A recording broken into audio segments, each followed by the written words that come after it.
I always like to think about where my desk is. So because my preference is to use the board a lot, I try and make sure my desk is not really blocking it. And also, I'm not really a sit at the desk person. If I sit down, Mm. I'll grab a chair and kind of sit closer. But I find where the desk is so that things are not covered, everything is, good eyesight. Even the way that I rearrange my desk, like you make a really great point. Some schools, the desks are a certain way, or if you've got that kind of 21st century style that's a bit Yeah, more leisurely, that would be very different too. I know certainly I've had years where I've looked at my class list and I'm like, oh, we're just doing rows this year. Nice clean yeah, rows, everybody's facing me. And I know that I've looked at class lists and I've gone, okay, fabulous, we can actually do a horseshoe here, or yeah. I can do a bit of a variation, group tables potentially. But Mm.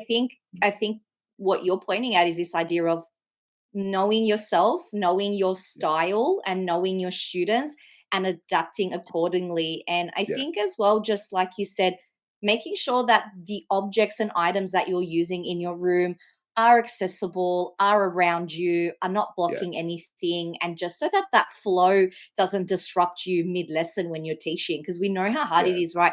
When we get flustered or we're looking for something and then we've lost their attention, then we've got to get it Mm. back again. So Yeah, I think you've given some fabulous yeah. fabulous suggestions for that for sure. I should add a little bit of a caveat there. Like, what if Mhm. you're a new teacher and Yeah. you don't know any of the kids? From what I've Yeah. sort of just mentioned before, it's something that we're talking about. If you already know the students, you know the environment, you're sort of prepared. But if you're brand new, um, think about what you've learned. You haven't got to that point after your years of study at other university or even at other schools.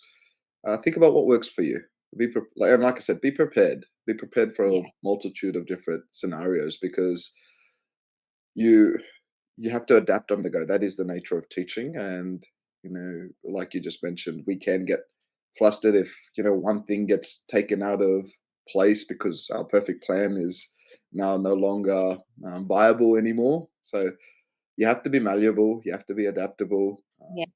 Look, things will cause you to have stress, but like I said, being prepared allows you to be like, okay, cool, this has happened, and now I'm going to proceed this way or that way, or just give yourself different options, not a Yeah. dead end road. Great, So great point. yeah, Great yeah, point. I love that. You're absolutely right. There is no reason why you can't, after a few weeks, go, this isn't working. We're going to adjust. And kids are very adaptable.